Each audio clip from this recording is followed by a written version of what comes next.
আগামী 5ই জানুয়ারি থেকে শুরু হচ্ছে ত্রয়োদশ ত্রিপুরা বিধানসভার তৃতীয় অধিবেশন, জানালেন মন্ত্রী রতনলাল নাথ। আগামী 5ই জানুয়ারি 2024 থেকে ত্রয়োদশ ত্রিপুরা বিধানসভা তৃতীয় অধিবেশন শুরু হচ্ছে, চলবে 11ই জানুয়ারি পর্যন্ত। মাঝে শনি এবং রবিবার বন্ধ থাকবে। অর্থাৎ ত্রিপুরা বিধানসভার শীতকালীন অধিবেশন চলবে 5 দিন। বৃহস্পতিবার ত্রিপুরা বিধানসভায় বিধায়ক সুরজিৎ দত্তের প্রয়াণে শোক জ্ঞাপন করে 1 মিনিট নীরবতা পালন করে বিজনেস অ্যাডভাইজারি মিটিংয়ে এই সিদ্ধান্ত গৃহীত হয়েছে। আপাতত মূল 2টি বিল উত্থাপিত করা হবে বলে জানিয়েছেন পরিষদীয় সংসদ বিধায়ক মন্ত্রী রতনলাল নাথ।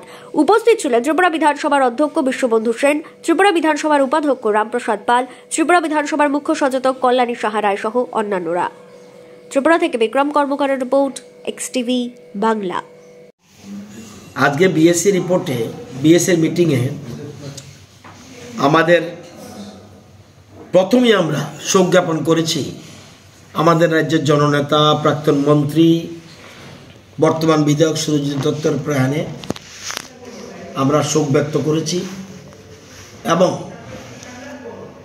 পরিবার পরিজনের প্রতি সমবেদনা জানিয়েছি এবং ওনার মৃত্যুতে 1 মিনিট আমরা নীরবতা পালন করেছি। তারপরে বিএসসির মিটিং শুরু হয়। বিএসসি মিটিংয়ে আমরা যদিও এবার বিষয়টা গভর্নর ভাষণ দিয়ে শুরু হবে, গভর্নর ভাষণ শুরুর পরে 3 দিনেই ইচ্ছা করলে হাউস শেষ করা যেত, কারণ কোনো গভর্নমেন্ট বিজনেস তত কিছু নেই। ছোট্ট একটা বিল আছে, এরপরে যদি আসে আমি জানি না, এরপরে বিল আসলে দেখা যাবে বা কোনো যে বিজনেস থাকলে আসা যাবে।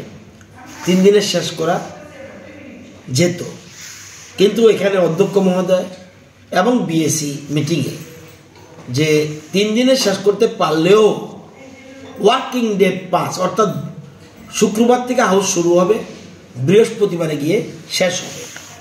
গভর্নরের ভাষণের উপরে ইচ্ছে মতো বিভিন্ন দলের যে সদস্যরা রয়েছেন তারা আলোচনা অংশগ্রহণ করতে পারবে। এবার অ্যাম্পল স্কোপ রয়েছে, তো আমরা বৃহস্পতিবার পর্যন্ত দেখা যায় বেশিরভাগ সময়ই বৃহস্পতিবারটা বাদ পড়ে যায়, সেই জন্য বৃহস্পতিবার পর্যন্ত আমরা রেখেছি। 3 দিনই অনেকে রাজি ছিল, কিন্তু দেখা গেল পরবর্তী সময় সবার কথা চিন্তা করে, অপোজিশন দলের কথা চিন্তা করে, কংগ্রেস বিধায়কদের কথা চিন্তা করে, আর তীব্রামতা দলের সদস্যদের কথা চিন্তা করে, সিপিএম পার্টির কথা চিন্তা করে এবং আমাদের দলের কথা চিন্তা করে আমরা 5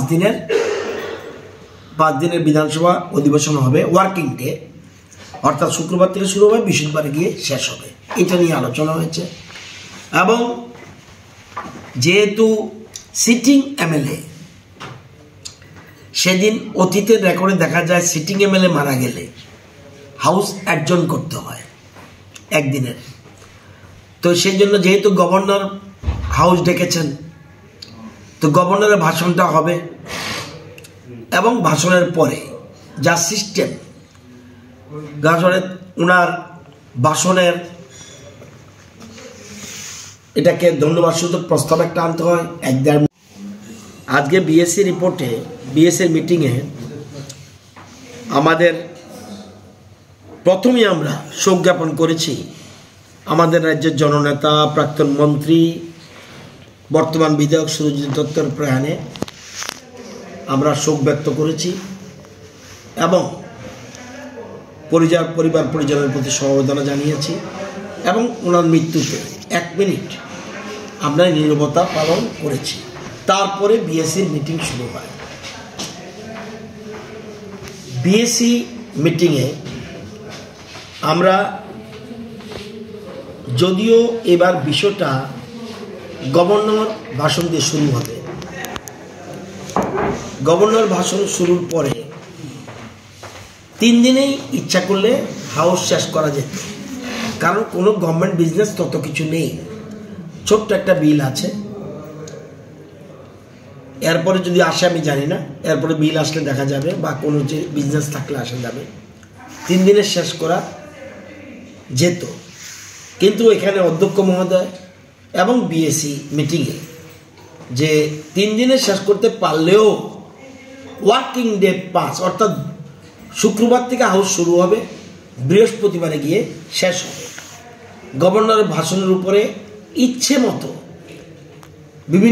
বিভিন্ন দলের যে সদস্যরা রয়েছেন তারা আলোচনা অংশগ্রহণ করতে পারবে।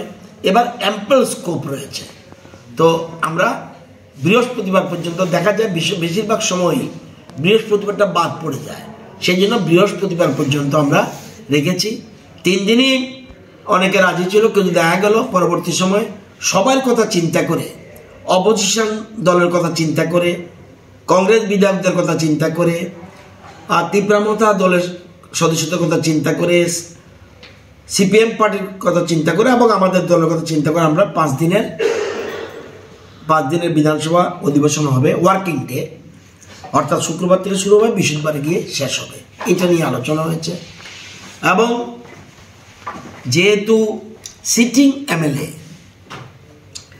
সেদিন অতীতের রেকর্ডে দেখা যায় সিটিং এমএলএ মারা গেলে হাউস অ্যাডজন করতে হয় একদিনের। তো সেই জন্য যেহেতু গভর্নর হাউস ডেকেছেন, তো গভর্নরের ভাষণটা হবে এবং ভাষণের পরে যা সিস্টেম, ওনার ভাষণের এটাকে ধন্যবাদ সূচক প্রস্তাব একটা আনতে হয়, বিএসসি যেহেতু বিধানসভা চলতে গেলে বিএসসি রিপোর্ট পাস করাতে হয়, পরের কাজগুলি, এবং অবিচুরি অর্থাৎ শোক জ্ঞাপন। এই শোক জ্ঞাপনের যদিও অন্যান্য থাকে, শুধু আমি যতটুকু আমার ক্ষুদ্র অভিজ্ঞতা জানি, শুধু সুরজিৎ দত্তের প্রয়াণের শোক ব্যক্ত করে খুব সম্ভব সেদিন হাউস অ্যাডজন হয়ে যাবে পুরো দিনের জন্য। এটা সম্পূর্ণ স্পিকারের উপর নির্ভর করে। তো আমি যে অতীত অভিজ্ঞতা থেকে যা দেখেছি তাই। আর এমনি হাউস হবে 5 দিন। বিল বিশেষ কিছু বিল এখন পর্যন্ত কিছু নেই। আজকের বিএসসি রিপোর্টে বিল এসছে মাত্র, দেখা যায় সরকারি বিজনেসের মধ্যে গভর্নর ভাষণ তো দেবেই, এছাড়া আছে introduction of the Tripura state tribals 4th amendment bill, এটা একটা আছে। আরেকটা আছে introduction of the Tripura state goods and services tax 7th amendment bill. এই 2টা বিল আপাতত আছে দেখা যায়। এবং প্রথম দিন প্রাইভেট মেম্বার্স আছে। শুক্রবার হাউস অ্যাডজন হলে এই শুক্রবারের এমএলএদের, বিধায়কদের, তাদের যেন রাইট কাটেল না হয়, সেই জন্যেই এই প্রাইভেট মেম্বার্সটা চলে যাবে একদম লাস্টের দিন। এরকম চিন্তা, মানে কোনো মতেই যাতে কারো ক্ষতি না হয় সেরকমভাবে চিন্তা করেই বিএসসি মিটিং হয়েছে।